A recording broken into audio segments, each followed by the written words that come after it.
한 해의 마지막 부분들을 지내고 있습니다.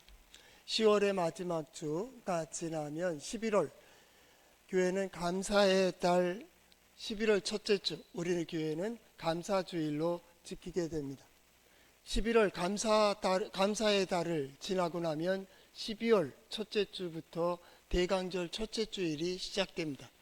그래서 성탄절을 맞이하기 위한 4주간의 시간들인데, 이것은 이미 교회력은 새해를 시작하게 됩니다.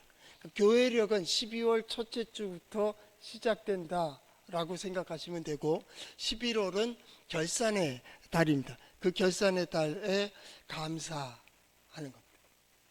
지난 시간에 어떻게 우리가 살아왔으며 지금 거두는 것은 어떤 의미를 가지고 있는가를 생각하는 겁니다. 혼란하고 어수선한 이 시대에 지금의 가장 큰 이슈는 위기라고 하는 말입니다.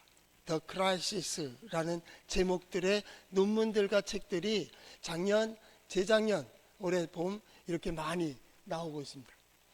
저도 기회가 돼서 지금 책 하나를 신청해 놨는데 The Crisis of Democratic 그 다음에 Capitalism이라는 겁니다. 우리 번역이 올해 4월 달에 번역이 됐다고 합니다. 민주주의와 자본주의의 위기라고 하는, 위기라는 말을 많이 합니다. 위기 속에 가장 중요한 것은 어떻게 변하느냐가 아니고 내가 어떻게 설 것인가, 자기 정체성이 우선이 되어야 됩니다. 그러니까 10월의 마지막 주에 우리가 오늘 삭개오를 통해서 보고자 하는 것은 나는 지금까지 무엇을 위해서 살아왔으며 무엇을 어찌하고 살아가고 있는가 라고 하는 하나의 매듭을 지어야 될 때가 됐다는 거예요. 무엇으로 기뻐하고 무엇으로 위로를 받고 있으며, 더 중요한, 이대로 가도 되겠습니까? 내 인생, 우리의 가정, 그러면 행복하겠습니까? 바로 인생의 평가가 나 자신과 타자에 의해서 이루어진다고 한다면 제일 중요한 건 하나님 앞에서 나의 나됨이 어떠한가가 가장 중요합니다. 이 10월 말, 또 교회력은 종교개혁주일에 우리가 스스로를 개혁할 수 있는 그 개혁의 기본이 어디 있어요? 성경에 있습니다. 한번 따라해 볼까요? 하나님의 말씀인 성경은 나의 신앙이요 나의 고백입니다. 주여 내게 무슨 말씀을 하려 하시나이까? 내게 무슨 말씀을 하시든지 그대로 하리이다. 이대로 괜찮은가? 라고 하는 신앙인의 어떤 결산을 생각할 때 저는 오늘 한 사람을 소개하려고 합니다. 여리고에 사는 세리장입니다. 삭개오, 그의 이름 자체로 깨끗한 자, 아람어는 깨끗한 자, 의로운 자를 소개하려고 합니다. 그는 부자입니다. 행복한 도시에 살고 있었고 경제적으로 부유한 그런 도시에 살고 있는 사람입니다. 제가 의로운 자 혹은 깨끗한 자라고 하니까 어떤 사람은 삭개오가? 그렇게 설명이 될 겁니다. 그것은 보는 관점에 따라서 다르기 때문입니다. 죄인이 의인이 됐다는 얘기가 아니에요. 오늘 성경 삭개오를 잘 보셔야 됩니다. 그는 깨끗한 자입니다. 의로운 자입니다. 세리장입니다. 여리고의 부요한 부자 중에 하나입니다. 여리고는 아주 좋은 도시입니다. 예루살렘 근교에 있으면서 로마의 행정의 가장 중심이 팔레스타인 지역에 두 군데가 있는데, 남쪽에는 여리고, 북쪽에는 가버나움입니다. 가버나움. 거기에 세리장으로 있습니다. 행정상으로 세금을 받는 자이고, 세리장인이 얼마나 많은 돈들을 만지고 또 자기가 축적했을지는 우리가 상상할 만한 그러한 것이죠. 사람들은 오늘 본문에도 나오듯이 저는 죄인이라고 치부합니다. 왜냐하면 민족의 사람의 돈을 뺏어서 로마에 갖다 바친다, 그렇게 생각을 했습니다. 민족의 배신자이고 돈을 뺏으니까 도둑놈이고 그리고 멸시하고, 그러기 때문에 저놈은 죄인이라고 치부하게 되었다라는 겁니다. 사람들은 죄인으로 보고 있고, 그럼에도 불구하고 삭개오, 의로운 자요 깨끗한 자로 불려지고 있는 거예요. 사람들은 그 앞에서 굽실거리고 있지만 뒤에서는 조롱을 하고 손가락질하는 그러한 삶의 현장 속에 삭개오는 살고 있습니다. 여러분들 같으면 어떻게 살까요? 삭개오는 거기에 반해서 이렇게 생각했을 겁니다. 그래, 니들은 나를 조롱해도 좋다. 나는 이렇게 살아야 되겠고, 차라리 너희들과 내가 이렇게 다른 존재라고 한다면 나는 열심히 돈을 벌고 열심히 로마를 등에 업고 높은 지위에까지 올라가서 내가 그 한을, 마음을 풀어버리겠다. 그렇게 생각했는지도 모릅니다. 그렇기 때문에 그는 더 열심히 로마에 충성했을 것이고, 더 열심히 세금을 받아들였을 것이고, 그리고 돈으로 자기 한풀이를 했을 것입니다. 거기엔 이상이 없습니다. 왜냐하면 사람들은 그렇게 자기를 소외시켰기 때문입니다. 그런데 우리도 또한 또 마찬가지입니다. 환경이 어렵고 상황이 어려울 때면, 어떤 사람은 경제적으로 어려움 당했다든가, 어떤 사람은 어떤 지위적으로 정치적으로 곤란한 일 당하면 그들 마음속에 생각합니다. 에이, 나도 돈을 많이 벌어보고 많이 벌어서 나도 한 가닥 하겠다. 그러지 않겠습니까? 옛날 일본 놈들한테 그렇게 당할 때 일본 일제압자에서 벗어나니까 우리 한국에 경찰이 있었고 마치 순사가 하는 것처럼 똑같이 완장 하나 차니까 경찰이 되고 나니까 정치인이 되고 나니까 한풀이라 하지 않았습니까? 일본 놈이 있을 때나 한국 사람이 올라갔을 때나 뭐가 차이가 있어? 일제시대니까 나쁜 놈이고 조선시대의 연장인 대한민국이니까 괜찮은 거요? 자, 누가 의인이요? 우리 그 시각을 잘 가지고 관점을 잘 맞춰야 됩니다. 좋습니다. 어쨌든지 좋습니다. 위기의 시대니까요. 그래요. 돈이면 될 것 같고, 돈만 쥐고 있으면 된다. 내 노는 돈만 있으면 된다. 한순간에 딱 꺾이는 순간이 옵니다. 나는 정치적으로, 경제적으로 높은 자리에 올라가고 많은 사람들의 존경을 받으면 나는 괜찮을 것이다. 나는 많은 자녀들이 있으니까 나는 노후에 괜찮을 것이야. 나는 기술을 가지고 있으니까, 특별히 병원에서 근무해 보니까요, 병원의 의사 선생님들은 나 다 건강한 줄 알았어요. 의사 선생님들도 참 힘들어요. 매일 아픈 사람을 보니까 결국 그 병이 자기에게로 와요. 그걸 짊어지는 것 같아요. 그러니까 서로들 고생한다고 위로해야 됩니다. 우리 성도들도 마찬가지입니다. 저 사람은 좀 괜찮은 것 같습니까? 아니, 그러면 이 자리에 올 리가 없습니다. 우리가 깨끗이 옷을 입고 왔지만은 모두 다 마음의 상처를 가지고 어려움을 가지고 다 살아가고 있는 겁니다. 저마다의 십자가를 지고 저마다의 짐을 가지고 살면서 오직 하나, 주일 하나님의 은혜를 받고자 하나님이 도와주시기를, 하나님께서 보호하여 주시기를, 하나님께서 인도해 주시기를 바라며 예배의 자리까지 올라왔다. 그 시간을 들이고 그 수고를 들이고 와서 손가락질 받자고 여기 온 거 아니요. 난 당신과 싸우러 온 것도 아니요. 교회는 왜 와요? 하나님 앞에서 위로받기 위해서 온 거예요. 하나님의 은혜를 받기 위해서 온 거예요. 하나님께서 나를 이곳까지 불러주셨다면 이 예배의 자리에서 하나님을 만나고 하나님의 은혜를 경험하고 하나님의 약속을 받아 나아가 진정 하나님을 섬기는 이들이 받는 은혜와 복이 무엇인지를 보고 싶은 거예요. 왜 그랬을까요? 해봤어요. 돈도 가져볼 만큼 가져본 사람이 있고요, 권력도 가져본 사람 그런 사람도 있어요. 아니, 저 사람 예수 안 믿어도 될 것 같은데, 그런데도 여기 와 있다니까요. 왜요? 그들은 알아요. 그런 돈을 쌓고 돈으로 자기의 주머니를 채웠는지 모르는데 자기의 마음은 허전한 걸 느끼는 거예요. 가지면 가질수록 더 허전한 거예요. 오르면 오를수록 허무한 거예요. 알면 알수록 너무 허무한 거예요. 내가 이것 때문에 그토록 고생했던가 말이죠. 그러나 인생의 한 시점에 오면 이게 아닌데 라고 하는 위기를 느끼게 되는 거예요. 위기의 순간에 삭개오, 그는 동족 이스라엘을 알고 예배를 알고 하나님을 알고 그들의 공동체를 너무나도 잘 알고 있는 사람 아닙니까? 이전엔 선지자의 얘기를, 랍비의 얘기를 듣는다 할지라도 그것은 의미가 없었어요. 그러나 지금은 아주 크게 들려지는 거예요. 야사에서 선지자가 오고 있다라, 바로 예수라고 하는 예수, 그것이 그에게 들려졌다는 거예요. 신앙이란 그 들려질 때가 있어요. 들으라? 아니요, 들려진다니까요. 말씀 마찬가지입니다. 매주 말씀이 선포됩니다. 모두에게 선포되고 있습니다. 그러나 그 중에는 들을 만한 귀를 가진 자가 있어요.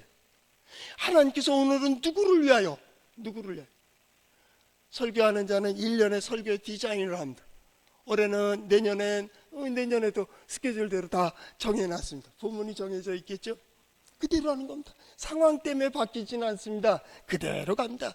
그러면 설교자는 준비하면서 무슨 생각합니까? 하나님께서는 이 말씀을 오늘 누구에게 들려주시려고 할까? 누군가가, 우리가 알지 못하는 누군가, 그 많은 회중들이 예수님을 둘러쌌지만은 진정으로 예수님을 만나고 구원의 선포를 받은 사람이 있는 것처럼 하나님은 누군가를 위하여 들려지게 말입니다. 들려지게. 그리고 그의 마음을 두드리며 뭔가 보여주시기를 원하는, 나는 오늘 우리 성도들이 그 사람이 되기를 축복합니다. 바로 삭개오의 사건은 이런 의미에서 아주 중요한 것, 인생의 아주 중요한 갈등과 고민 가운데에서 예수님에 대하여 관심을 가졌다는 거예요. 선지자에 대해서 관심을 가졌다니까요. 선지자에 대한 관심은 곧 하나님의 사람이고 하나님께 관심을 가지고 있는 거예요. 만족은, 가장 기본적인 만족은 육체적인 만족입니다. 이 쾌락이란, 먹고 마시고 즐기고 성적으로도 마찬가지입니다. 쾌락을 이기는 것이 정신적인 만족입니다. 지적 호기심, 이건 누구도 못 말립니다. 안 먹어도 좋아, 나는 본다니까요. 책을 보고 연구하고 발표하고, 이거로 좋은 거예요. 이거는 먹는 거 이상이에요.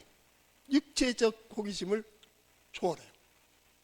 그런데요, 지적 호기심, 이걸 초월하는 게 영적 호기심입니다. 이거 누구도 못 막습니다. 영적인 호기심은 모든 걸 초월합니다. 모든 한계를 벗어나요. 이전에는 제사장의 말을 들었습니다. 선지자들의 말을 들었습니다. 그래도 아무 의미가 없습니다. 나는 먹고 사는 게 중요해. 돈만 가지면 되지. 저 가난한 거 아무것도 아니야. 식민지 백성이잖아 라고 했는데, 어느 한순간 그 모든 것이 허무한 순간, 과연 내가 어떻게 살아야 될까?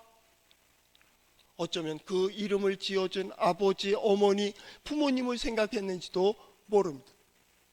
깨끗한 사람이라는데, 하나님 앞에 깨끗하기를, 하나님 앞에 의롭기를 어려서 함께 성전에 올라갔는지도 모릅니다. 함께 제사를 지내고 제사장들의 찬양을 들었는지도 모릅니다. 그리고 거기서 기도하고, 거기서 성인식을 하고, 거기서 할례를 받고, 거기서 신앙을 배우고 배웠던 이가 바로 오늘 이 자리에 서 있다니까요. 그때를 생각했습니다. 마음의 그 무게가 점점 무거워지고 가장 어두워지는 그 순간에 예수의 소문을 들은 거예요. 가까이 예루살렘에 있는 제사장이나 바리새인들이나 서기관의 말도 들리지 않던 그가 나사렛에서 온 초음부 선지자라는 말에 귀가 솔깃하기 시작한 겁니다. 오늘 성경 말씀해 보십시오. 그 마음속에 어떤 생각이 들었습니까? 예수께서 어떤 사람인가 하고 보고자 하여 달려갑니다. 거기에 대한 마음이 들었습니다. 인생의 가장 어두운 곳에서 하나님의 음성을 듣는 것처럼 마찬가지로 예수에 대한 소문을 듣고 예수에 대한 소문이 들려졌다는 거예요. 그리고 그는 그 예수님을 보기 위하여 어떤 사람일까 하고 그 길로 달려가는 겁니다. 마치 뭐에 끌려가는 것 같지 않아요? 성경의 기록이 이전 패턴하고 조금 다르지 않습니까? 오늘 삭개오와 예수님의 관계가 조금 다르지 않습니까? 끌려가는 겁니다. 성경은요, 희한한 구조로 되어 있어요. 하나님을 떠난 역사 속에 찾아오시는 하나님, 하나님께서 지혜로 만드신 세상에 함께 하시는 하나님입니다. 타락하기 이전에 아담과 하와 그와 함께 하신 하나님, 하나님께 범죄한 이후에도, 쫓겨난 이후에도 계속 찾아오시는 하나님. 성경의 역사는 거기에 대한 인간의 응답입니다. 바르게 응답할 때 어떻게 되었으며 바르게 응답하지 못하면 어떻게 되는가를 보여주고 있습니다. 오늘 마찬가지입니다. 하나님의 말씀은 모두에게 선포됩니다. 그러나 이전에 어떤 사람은 이렇게 선포함을 받으면서 거기에 이렇게 응답했기 때문에 이런 역사를 경험했다. 어떤 사람은 이렇게 응답하기에 하나님이 침묵하는 것 같이 되었다. 하나님이 그때에도 침묵했습니까? 아니요. 하나님은 침묵하시는 적이 없어요. 하나님의 구원의 때를 위해서 미룬 적이 있습니까? 아니요. 하나님은 언제나 현재적이고 즉각적으로 다이나믹하게 역동적으로 역사하십니다. 나는 우리 성도들이 그걸 경험했으면 좋겠습니다. 어떤 일을 생각할 때 하나님께서 바로 깨닫게 해주시고 거기에서 갈등을 갖는 뭐예요? 자기의 지식과 자기의 경험과 자기의 얄팍한 어떤 상식이 하나님의 지혜를 가리지 않았으면 좋겠어요. 예. 바로 삭개오가 그렇게 무르익게 되었다는 거예요. 그리고서 어떻게 했습니까? 돌무화과 나무에 올라가게 됩니다. 올라갔는데 어른이 올라가서 창피하고 이건 의미가 없습니다. 삭개오에게는 그것이 관심이 없어요. 사람들이 뭐라 그러냐 그게 보여요? 아직도 배부른 겁니다. 그게 창피합니까? 아직도 자기 그걸 못 버렸습니다. 요거 하나만 버리면 되는데, 요거 하나 버리면 자유할 수 있어요. 그 하나 때문에 웃기도 하고 화내기도 하고 분노하기도 하고 말입니다. 실망했다고 원망하고 불평하고 그거 내려놓으면 되는데 그거 하나면 돼요. 그러면 자유할 수 있어요. 예수님도 그랬습니다. 내가 진리를 알지니 진리가 너희를 자유케 하리라. 자유한 거예요. 떠들어 상관없어요. 욕한다고요? 예, 됐어요. 나는 지금 누구를 향해 가고 있어요? 예수께 가고 있어요. 선지자에게 달려가고 있습니다. 선지자가 어떠한 분인가? 그렇게 하여 그는 달려가고 있었고, 달려가기에는 자기가 너무나도 키가 작고 사람들이 너무나도 많기 때문에 꽁충꽁충 뛰어도 보이지가 않는 거예요. 어떻게 합니까? 나무에 올라가서 높은 곳에 올라갔습니다. 어떻게 해요? 먼저 거기서 올라간 게 아니고 예수님이 그리로 지나가게 되심이로다. 4절 하반절. 예수님이 이쪽으로 가겠구나. 먼저 달려가서 그 무화과 나무, 옛날 번역으로는 뽕나무, 그 나무 위에 올라갔다 그 얘기입니다. 여리고는 좋은 곳이라겠죠. 살기 좋은다. 광야, 주변은 다 광야인데 여리고에 딱 도착하는 순간 오아시스 같은 곳입니다. 길거리마다 나무들이 그렇게 자랍니다. 거기에 샘이 있습니다. 거기에는 아주 푸른 채소들이 있습니다. 과일들이 많이 있습니다. 지금도 성지순례에 보면 아마 그럴 거예요. 사람들이 많이 그곳에 모여듭니다. 예루살렘의 제사장, 레인들, 순례객들도 거의 여리고에서 머뭅니다.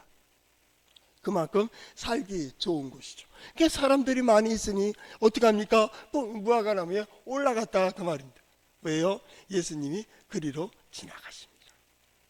찾아오시는 예수님. 거기에 대해 삭개오는 어떻게 했습니까? 끌려가듯이 끌려가고 있는 거예요. 지금 오늘 이 예배의 자리도 마찬가지일 수 있습니다. 나는 그냥 아무 생각 없이 끌려온 거예요. 아무 생각 없이 자석이 철을 끌어당기듯이 하나님께서 우리의 마음을 이끄시고 우리의 생각을 이끄시고 우리의 삶을 이끄시며 이 자리까지 오르게 하여 주셨는지도 모르는, 그리고 예배 드리는 거예요. 예배 속에 과연 하나님은 어디 계시는데 예수 믿는다는 것이 과연 뭐요? 의문하지 않겠어요?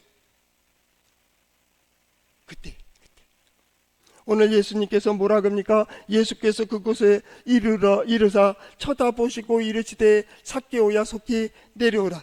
내가 오늘 내 집에 유하여야 하겠다라는 겁니다. 오늘 성경 말씀을 묵상하며 가장 중요한 1절에 뭐라고요? 예수께서 여리고를 들어 지나가시더라. 그 지나가실 때 많은 사람들이 있었지만은 무화과 나무 앞에 가서 삭개오에게 자 빨리 내려와, 내가 오늘 너희 집에 가야겠다. 뭔가 느껴지지 않아요? 마치 이때 예수님은 여리고에 삭개오를 만나러 오신 것처럼 삭개오를 부르고 있는 거예요. 많은 사람들이 있었습니다. 그러나 삭개오를 보고 계셨습니다. 많은 사람들이 있었습니다. 삭개오를 초청합니다. 많은 사람들의 집이 있었을 것입니다. 그러나 삭개오의 집으로 예수님은 들어갔습니다. 그걸 요구하고 있는 거예요. 이리 와, 내가 오늘 너희 집에 갈게. 삭개오는 어떻게 합니까? 바로 오늘 성경 말씀해 보십시오. 6절, 급히 내려와 즐거워하며 영접했다라는 거. 아무 거리낌이 없어요. 적어도 2가지 염치는 있어야 되잖아요. 왜냐하면 사람들이 수군거린다. 7절, 바로 무사람이 보고 수군거려 이르되 저가 죄인의 집에 유하러 갔더라.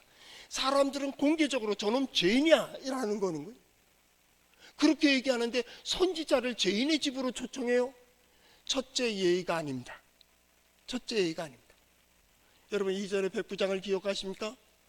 백부장에게 예수님께서 내가 가서 고쳐주리라 했더니 백부장이 말합니다. 당신이 우리 집에 오물 감당치 못하겠습니다. 왜요? 선지자가 이방인의 집에 가요? 예의를 지키는 거예요. 기본 예의입니다. 2번째, 삭개오를 이해하지 못하는 게 삭개오가 이럴 사람이 아닙니다. 선지자가 우리 집에 왔다 가면요, 그 다음 자기 집에 모든 건 변해야 됩니다. 부자가 근심하며 집으로 돌아간 것처럼 선지자가 우리 집에 왔다 갔다는 자체로 소문은 완전히 돌 것이고 내 인생은 다 바뀌어야 돼요. 서두에도 말씀드렸듯이 예수 그리스도를 보고 한순간 하나님께서 그 마음을 두드리실 때 그는 주변의 모든 환경들은 아무것도 의미가 없어집니다. 오직 예수, 오직 하나님입니다. 그것이 보여지는 거예요. 그때 모든 게 바뀝니다. 예배했다고 바뀝니까? 기도했다고 바뀝니까? 하나님의 말씀을 들었다고 바뀝니까? 아니요. 한순간 그 기회가 되면 하나님께서 그 마음을 여시고 그 마음을 두드리실 그때 예 라고 응답할 수만 있다면 모든 건 의미가 다 내려놓을 수 있는 거예요. 자기를 부인하고 예수 그리스도를 따르는 자처럼 의미 없어요. 가졌으면 얼마나 가졌어요. 알면 얼마나 알아. 건강하면 얼마나 건강해요. 우리 20대 30대 저는 차가 와서 나 부딪히면 차가 찌그러질 줄 알았어요. 우리 친구들하고 우리 친구 장로 아니야 그랬습니다. 둘이 어렸을 때 갈 때 차가 빵 그러고 지나가요. 그런 차 있잖아요, 게시만. 그러면 이제 둘이서 친구는 유도를, 저는 태권도를 했으니까 이따가 야 성민아 저거 차 딴지 걸을까? 딴지 아십니까? 뒷바퀴 발로 탁 치면 차가 뒤집힌다는 거예요. 됐습니다. 그 얘기 그만하지. 지금 무슨 죄지 그때는. 차가 뒤집히겠습니까? 발이 부러지지. 그랬다니까요. 그런데 그때 교통사고 한번 났는데 뒤에서 차가 딱 부딪히니까요, 앞에 시트에 딱 입술이 딱 살짝 부딪혔어요. 충격도 거의 안 먹었어요. 입술이요 착쪽을 하더라고요. 전 지금도 그 상처를 가지고 안쪽에 가지고 있는데요, 차가 입술이 탁 쪼그라들어. 그 순간 느꼈습니다. 아, 약하구나. 얼마나 약해. 한순간입니다. 그 많던 재산들이 한 달도 안 돼서 넘어가는 것도 봤고요. 그 건강하던 사람이 아니 벌써? 그러고 간 사람도 보았고요. 그렇게 많이 안다는 사람이 땅 한순간 다 부딪힌 데도 없고 깨진 데도 없는데 기억을 다 잃어버렸어요. 난 그 선배도 알아요. 한순간입니다. 그 순간 이게 아닌데, 이게 아닌데. 그런데 선지자가 자기를 알아주고 선지자가 나를 불러주고 있다고요. 사람들은 죄인이라고 손가락질하는 게 그게 보여요? 성전에 올라오면 사람이 보입니까? 성전에 올라오면 친구가 보입니까? 성전에 올라가서 뭔가 계획을 가지고 있습니까? 계획이 있다면 한 가지요. 하나님께 예배하는 거 아닙니까? 하나님이 나를 알아주신다면, 하나님께서 나를 불러주신다면, 하나님께서 이 마음, 바로 삭개오는 그거예요. 삭개오를 의롭다 깨끗하다고 서두에 소개한 것은 바로 이 마음입니다. 그 마음이 있었습니다. 부르면 한 겁니다. 하루는 예수님께서 예루살렘에 올라가시다가 새벽 아침에 시장하신지라, 그래서 무화과 나무에 간다, 무엇인가 얻을 수 있을까 하고 갔는데 거기에 열매가 없었습니다. 예수님께서 그 나무에 대하여 원망을 한다. 너는 앞으로도 아무 열매도 맺을 수 없을 것이다. 제자들이 말합니다. 사람들이 말합니다. 예수님, 지금 무화과 때가 아닙니다. 그리고 이제 다른 얘기들이 진행됩니다. 오후에 이제 예루살렘을 나가면서 그 나무를 보니까 말라 비틀어 죽었습니다. 성경은 무엇을 얘기합니까? 때가 언제요? 하나님의 때는 언제나 있어요. 하나님께서 나중에 해줄게, 나중에, 그런 적이 있습니까? 하나님께서 할 때 그거 아니야 안 돼, 나 못해 그러시겠습니까? 그런 하나님을 섬기세요? 우리 하나님은 창조주 하나님이라고 합니다. 전능하신 하나님이다. 은혜로우신 하나님이다. 우리가 신앙생활하는 이유가 뭡니까? 하나님 우리를 보호하여 주시고 우리를 인도해 주세요. 그거밖에 없잖아요. 근데 보호하지 아니하시고 인도하지 아니하고 되는 대로 되는 겁니까?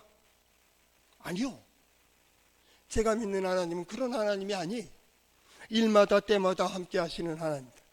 그 기회를 놓치지 말고 기회를 만들려고 하지만 기회는 보여지는 게 아닙니다. 보여지는 것이라면 모두 다가 하게요. 기회는 원래 못 보는 겁니다. 단지 내가 어디에 서야 되며 무엇을 할까인가를 우리는 성경을 통해 배우는 겁니다. 그리고 그 자리에 서는 것뿐입니다. 되게 하시는 이도 하나님이고 이끌어 가시는 이도 하나님이고 보호하시는 이도 하나님. 오늘 성경 말씀에 보십시오. 급히 내려와 즐거워하며 영접하거늘입니다. 급히 부르실 때 급히 하나님께서 원하시는 그때가 때입니다. 어떤 일이 이루어지려면 때와 시기가 중요합니다. 그리고 전체적인 조화가 이루어져야 됩니다. 그러지 않고서는 이룰 수가 없습니다. 아무리 열심히 해도요, 세상이 몰라준다니까요. 성실하게 했는데요, 세상이 안 받아줘요. 이미 지난 거요. 세상과 땅과 하늘과 이 모든 것을 조화롭게 이끌어 가시는 이는 하나님이십니다. 오늘 우리에게 이 소원을 왜 주셨겠습니까? 하나님은 이루라고 주시는 하나님입니다. 하나님은 언제나 현재적이고 즉각적이고 역동적으로 역사하시는 하나님. 언제든지 아브라함에게 하나님이었고 이삭의 하나님이었고 요셉에게도 하나님이고 야곱에게도 하나님입니다. 아브라함의 하나님이 야곱의 하나님이 아닙니다. 야곱의 하나님이 아브라함의 하나님이 아닙니다. 아브라함에게는 아브라함의 하나님이었고 이삭에게는 이삭의 하나님이었고 야곱에게는 야곱의 하나님이었고 오늘 이 시대에 우리에게는 우리의 하나님입니다. 살아계신 하나님이기 때문입니다. 우리는 그걸 믿고 있습니다. 거기에 즉각적인 응답이 어떻게 되어지는가 말이죠. 오늘 성경 말씀에 아주 중요한 부분이 있습니다. 그 많은 사람들 가운데 9절 예수께서 이르시되 오늘 구원이 이 집에 이르렀으니 이 사람도 아브라함의 자손이라. 이 사람도 아브라함의 자손이로다 라고 선포하고 있습니다. 누구에게요? 이 사람들입니다. 죄인이라고 얘기하고 있는 그 사람들에게 말하기를 이 사람도 아브라함의 자손이라고. 주님이 아브라함의 자손이라고 선포할 때 이를 아브라함의 자손이라고 얘기하지 않는다면 그들은 아브라함의 자손이 아닙니다. 잠언서 3장에 보면 3장 33절에 의인의 집에는 복이 있느니라 라는 말씀을 하고 있습니다. 그런데요, 잠언서를 좀 더 읽어보다 보면 13절 잠언서 17장 15절에 보면 악인은 의롭다 하고 의인을 악하다고 하는 이 두 사람은 다 여호와께 미움을 받는다, 그 말이. 아브라함의 자손이라는데 그를 죄인이라고 한다면 하나님께서는 그를 미워하신다, 그 말이에요. 우리는 어떤 순간에 어떤 상황 속에 자기의 감정과 자기의 생각과 자기의 뜻에 빠질 때가 많았습니다. 하나님은 지금 원하고 계시는데 나중에 그럴 때가 있습니다. 하나님은 지금 이루시기를 원하시는데 우리는 핑계하고 변명할 때도 많습니다. 오늘 삭개오를 통하여 예수 그리스도의 복음은 우리에게 찾아오시는 예수님은 오늘 내가 너에게 바로 너희 집에 있겠다는 거예요. 그때 너의 고백은 과연 무엇인가 말이에요. 오늘 성경 말씀을 보십시오. 오늘 구원이 이 집에 이르렀다. 더 재미있는 말씀은요, 마지막 10절입니다. 인자가 온 곳은 잃어버린 자를입니다. 잃어버린 자를 찾아 구원하려 함이라. 누가 잃었어요? 이스라엘이 잃어버렸어요. 그도 너와 같은 하나님의 백성인데, 아브라함의 자손인데 내 마음에 안 든다고, 우리 생각에 안 든다고 차버린 거예요. 오늘 이 시대 우리 성가대에 같이 올라오면서 그런 얘기했습니다. 홍수의, 지식의 홍수, 홍수의 시대, 모든 게 풍족, 지식도 식량도 마찬가지입니다. 우리나라는 게도 풍족한 거예요. 풍족한 그 시대에 어떤 사람 콜럼을 썼어요? 어떤 방주가 필요한. 예, 저는 정체성의 방주가 필요한 정체성입니다.